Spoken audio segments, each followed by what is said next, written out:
मालती को लगा ये दिलीप उसका जीवन का हीरो दिलीप कुमार है और अब उसकी ज़िंदगी संवर जाएगी, क्योंकि उसका पति मर गया था, जिसके सदमे से दिलीप ने उसे बाहर निकाल लिया।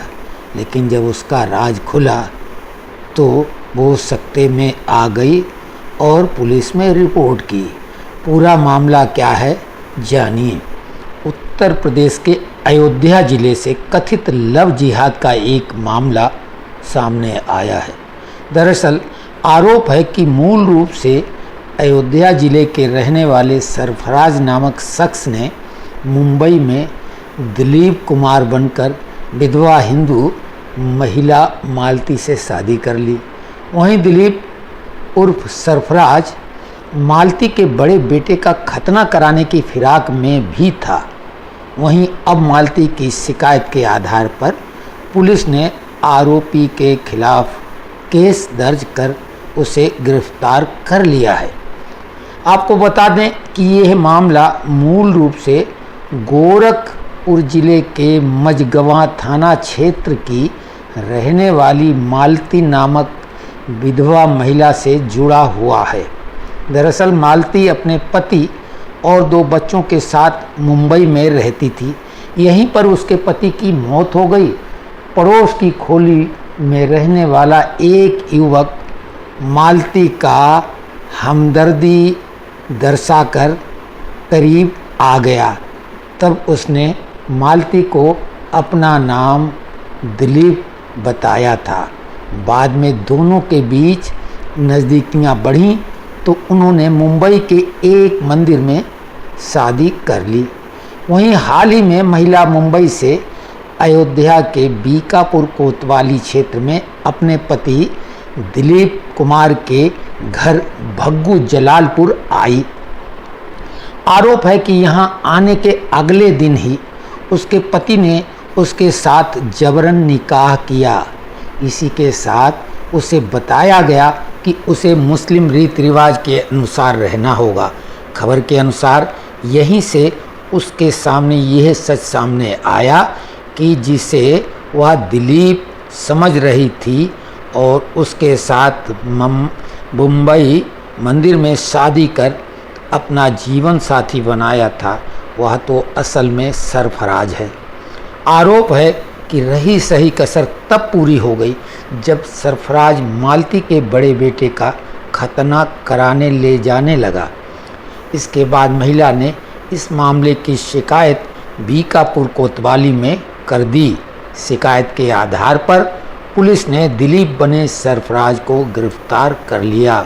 वहीं अब महिला अपने दोनों बच्चों को लेकर अपने मायके गोरखपुर चली गई है। एसएसपी अयोध्या राजकरण नैयर ने कहा, थाना क्षेत्र बीकापुर में हमें सूचना प्राप्त हुई कि एक महिला मालती जो कि पिछले 12 वर्षों से मुंबई में रह रही थी, पति की मौत के बाद उसने पड़ोस में रहने वाले एक युवक से शादी की।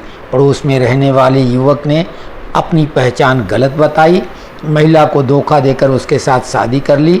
महिला जब उसके साथ गांव में आई तब उसे उसकी सही पहचान पता चली। इसी क्रम में पुलिस टीम द्वारा जब मौके पर जाकर पूछताछ की गई तो पता चला कि युवक द्वारा विधि विरुद्ध धर्म परिवर्तन का प्रयास किया गया।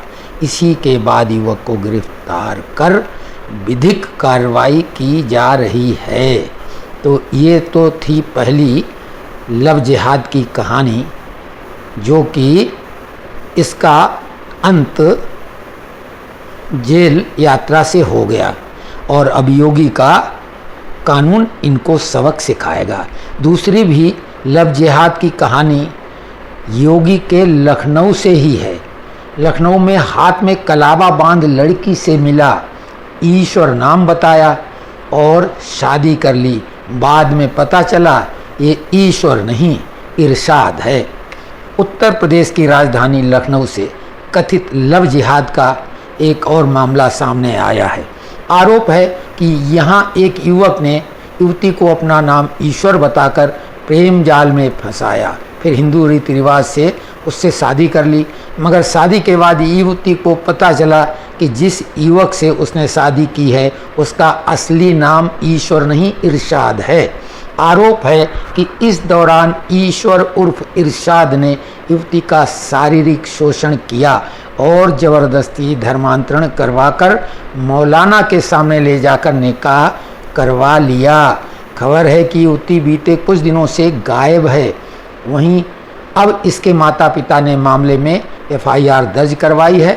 पुलिस ने भी अपनी तरफ से जांच शुरू कर दी है। लखनऊ के नाका थाना क्षेत्र के रहने वाले पीड़िता के पिता के मुताबिक आरोपी युवक घर के पास ही किराए के मकान में रहता था।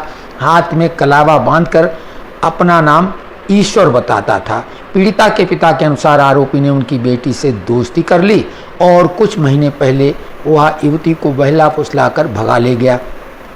बाद में जानकारी मिली कि उसका नाम ईश्वर नहीं इरशाद था। पीड़िता के पिता ने बताया कि आरोपी ने मौलाना के जरिए उनकी बेटी का धर्म परिवर्तन करा लिया।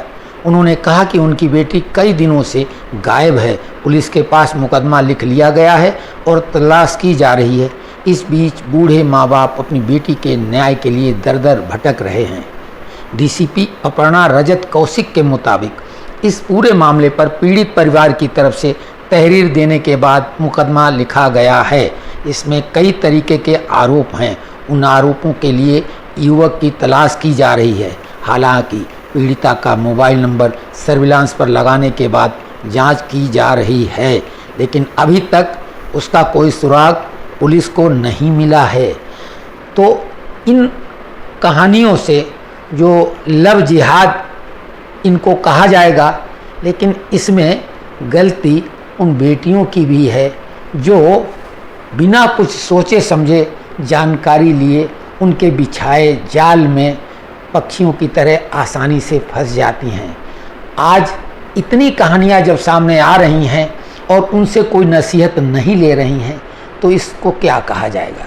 सभी बेटियों से आग्रह है कि जब भी कुछ ऐसा मामला हो तो अच्छी तरह से जानकारी जुटाएं और पहली ही नज़र में किसी की चिकनी चुपड़ी बातों में ना आएं।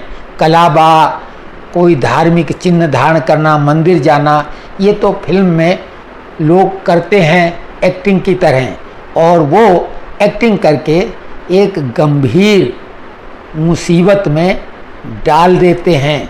कई बार इसमें ऐसे महिलाओं की जान भी चली जाती है।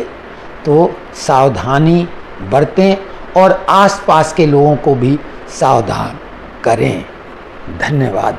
अगर ये कहानियों से कुछ सीख मिली हो तो इसे लाइक करें, कमेंट बॉक्स में अपनी भी राय व्यक्त करें और चैनल को सब्सक्राइब ज़रूर करें, ताकि हम इस तरह की समाज में जो एक षड्यंत्रकारी साजिश चल रही है उसके प्रति आगाह करते रहें। धन्यवाद।